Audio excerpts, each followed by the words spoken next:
विषय आला, पण पोलिसांच्या या प्रेस नोटमध्ये जी 3 नावं मी वाचली, तीन नावं याच्यात नाहीयेत. ती 3 नावच याच्यात नाहीयेत. मी FIR शोधण्यासाठी जंग पछाडलं. मी 2 दिवसांपासून, मला उशीर का लागतोय, 13 तारखेपासून आज 17 तारीख, मी 4 दिवस झाला हैराण आहे आणि मी काहीही प्रयत्न केले. अगदी मी बांगलादेशी लोक म्हणतात की ते दुसरी 3 नावं, ही 3 नावं ही बांगलादेशी आहेत की नाही ते त्यांनी सांगावं, आम्हाला काही माहित नाही. स्थानिक म्हणतात की ते आपल्या देशातले नाहीत. स्थानिक म्हणतात की त्यांचे चेहरे हे भारतीय लोकांसारखे त्यांच्या चेहऱ्याची ठेवण नाही. त्यांची नावं तिथे जी लोक जमली होती धाड टाकताना त्यांच्या समोर, पंचांच्या समोर जी नावं आली होती ती 3 नावं होती. I repeat once again. Qayam Nazar Abbas Syed, हबीजुल फक्रुल इस्लाम, राहणार लहरीघाट, पोस्ट सेतू, याकडी, जिल्हा मोरीगाव, आसाम, आणि तिसरं नाव राजिकुल खलीलुल रहमान. ही 3 नावं आहेत. मी काय म्हणते, मला जात आणि धर्मात पडायचं नाहीये. मला आता याच्यात पडायचंय की तुम्ही बांगलादेशी शोधून काढता ना. तुम्हाला बांगलादेशी कलानगर आणि बांद्र्यामध्ये फार हौसेने शोधायला जायची हौस आहे ना. ह्याचं काय करायचंय ते सांगा. आणि ही FIR का रेकॉर्डवर आली नाही? ही FIR, दादा एकच मिनिट तुम्ही प्रश्न विचारा, सगळे मी तुम्हाला उत्तर देते. मला फक्त एवढं फिनिश करू द्या, एकदा लिंक करू द्या सगळी स्टोरी. ही FIR ऑनलाईन का दिसत नाही? आपल्याकडे ऑनलाईन फक्त 2 प्रकारचे FIR दिसत नाहीत. लहान बाळांशी संबंधित गुन्हे आणि महिलेचा विनयभंग किंवा बलात्काराची केस असेल तर FIR दिसत नाही. बाकी कुठलीही FIR अशा पद्धतीने लपवता येत नाही. पण ही पहिली वेळ नाही. ही पहिली वेळ नाही. अमृता फडणवीस यांनी अनिक्षा जयसिंघानीच्या विरोधात केलेली FIR ती सुद्धा ऑनलाईन उपलब्ध नाही. म्हणजे सरकारशी संबंधित जेव्हा FIR असतात तेव्हा त्या FIR मिळत नाहीत. हे फार विशेष आहे की अमृता फडणवीसांनी अनिक्षा जयसिंघानीच्या संबंधाने केलेली FIR, ज्या FIR ला सभागृहात ऑन फ्लोर अजितदादांनी प्रश्न विचारला आणि ऑनरेबल चीफ मिनिस्टर यांनी उत्तर दिलं, तीही FIR नव्हती. आता यामध्ये जे हॉटेल आहे, आता असं म्हणतील की हे हॉटेलच नाहीये बाबा, हे की नाही, हे हॉटेल नाहीये, हे तर प्रायव्हेट रिसॉर्ट आहे. प्रायव्हेट रिसॉर्ट असेल तर माझा प्रश्न की प्रायव्हेट रिसॉर्ट वरून या लोकांना जेवण कसं गेलं?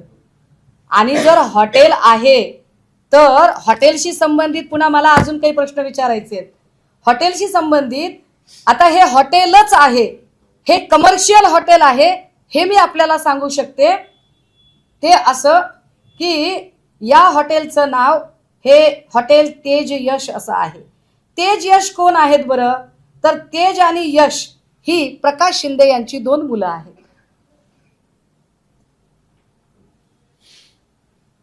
दादा हे साधारणतः कमर्शियल हॉटेल 4.8 रेटेड आहे. मी आपल्याला गुगलवर दाखवते, डायरेक्ट ऑनलाईन दाखवते. हे 4.8 रेटेड आहे हॉटेल. हे बामनोलीच्या तिथलं हॉटेल आहे.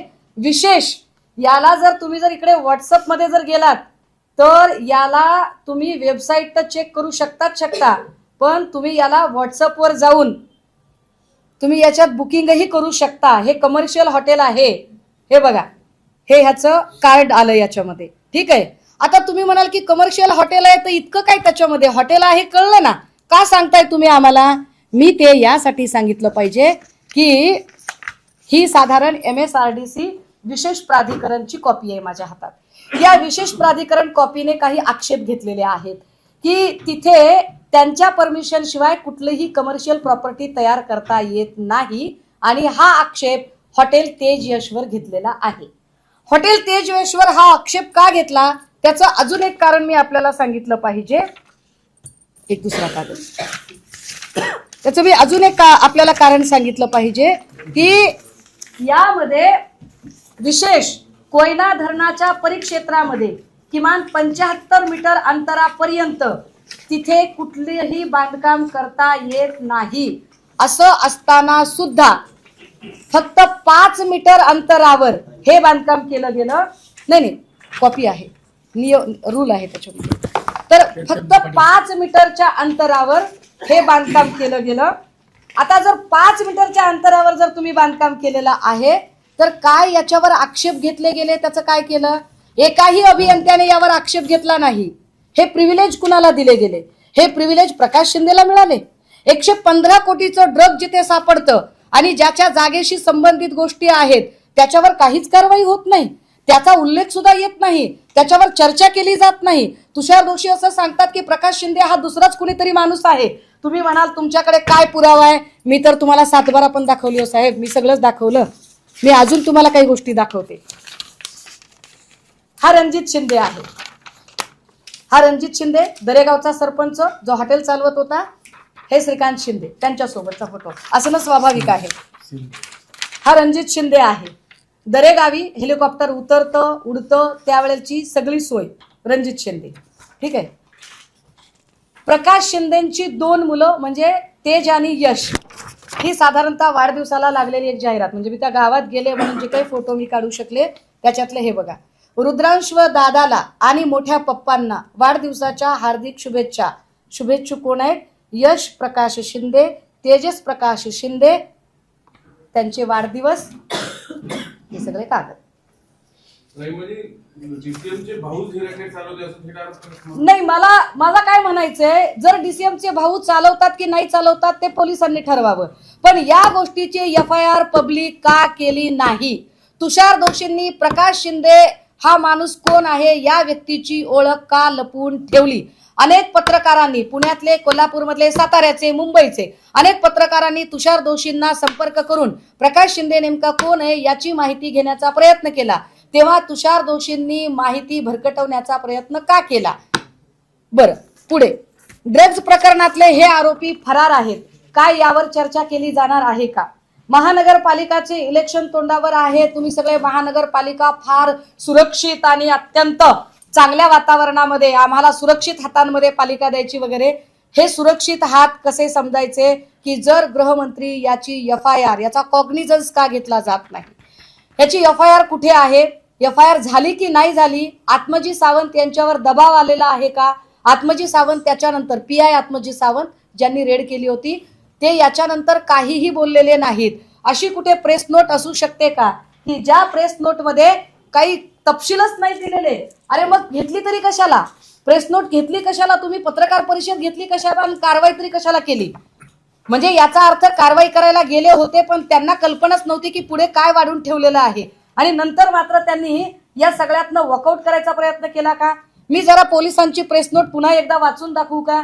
दिनांक 9/10/2025 रोजी गुन्हा प्रशासन शासन कक्ष 7 यांच्याकडून मुलुंड पश्चिम मुंबई येथे 2 इसमांकडून 136 ग्रॅम MD मॅफेड्रॉन हा अंमली पदार्थ जप्त करण्यात आला होता. सदर बाबत विस्था गु र क्रमांक 165/225 2025 कलम 8 क 22 क 29 NDPS ऍक्ट अन्वये गुन्हा दाखल करण्यात आला. गुन्हा दाखल करण्यात आला तर 5 दिवसांपासून FIR का नाही? एरवी काही नसताना तुषार दोषी कुणालाही सोबत घेऊन पत्रकार परिषदा घेऊन तपासातल्या गोष्टी उघड करतात ना. मग इतकी महत्वाची गोष्ट जी महाराष्ट्राच्या भविष्याशी संबंधित आहे या गोष्टीवर आता मौन का बाळगलं जात आहे? यावर एकही जण प्रश्न का विचारत नाही? एरवी कुणी साधा सभागृहात पत्ते खेळला तर त्याचे राजीनामे मागितले जातात ना. मग आता या प्रकरणामध्ये कोण कुणाचा राजीनामा मागणार आणि कसा मागणार?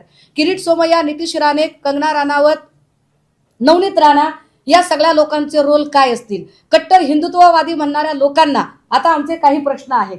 कट्टर हिंदुत्ववादी म्हणणारे लोक यांना हे कळत नाहीये का की ड्रग्ज हा विषय हा मुस्लिम पोरांनाही अफेक्ट करेल, हा शीख पोरांनाही अफेक्ट करेल, हा जैन पोरांनाही अफेक्ट करेल आणि हा हिंदू पोरांना सुद्धा अफेक्ट करेल.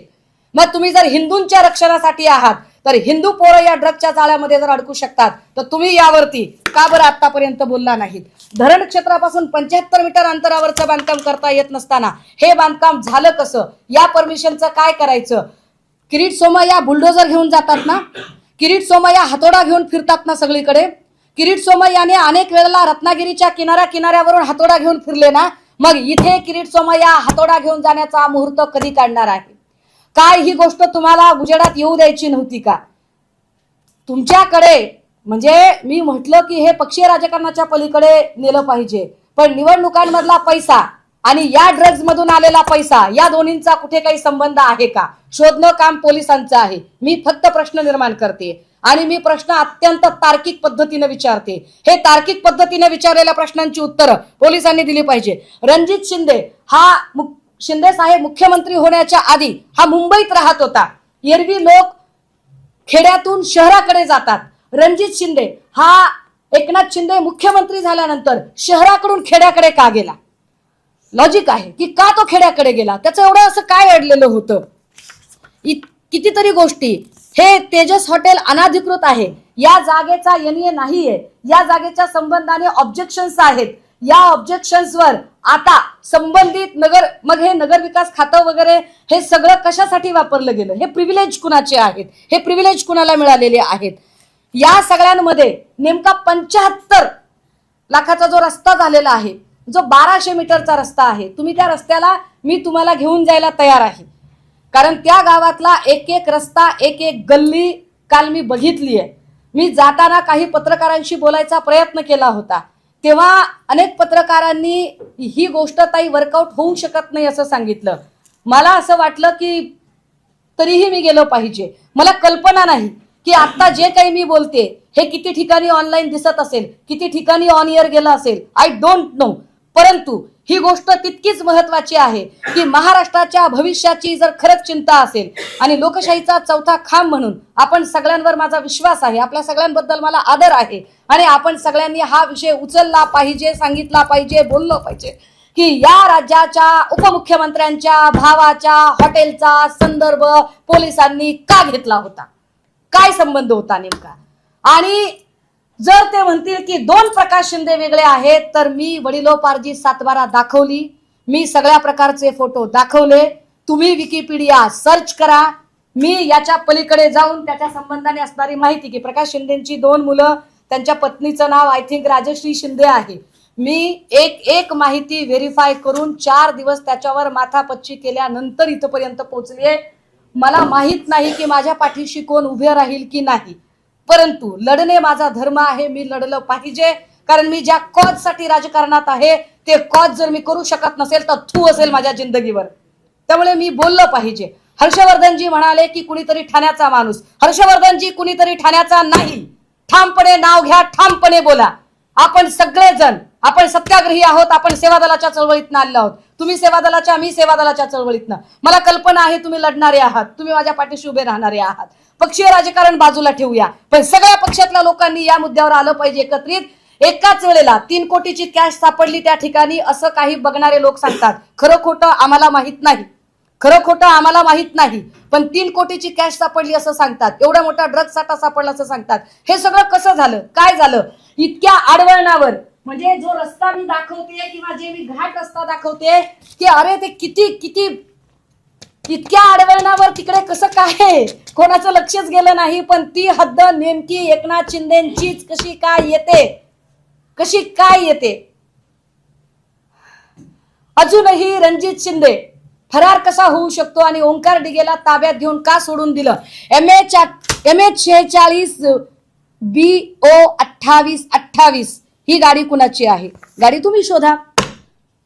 MH11 व्हाईट कलरची एर्टिगा गाडी ओंकार डिगेला घ्यायला आली होती असं प्रत्यक्षदर्शी सांगतात. गावातले भीती वाटते त्यांना, त्यांच्या जीवाची भीती वाटते. स्थानिकचे पत्रकार सांगतात, कितीतरी लोक, पण ते म्हणतात ताई आमचं नाव नको यायला, आम्हाला भीती वाटते ताई.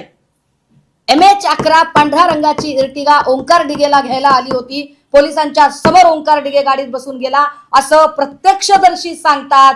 यावर पोलिसांचं काय म्हणणं आहे? कुणी सोडलं,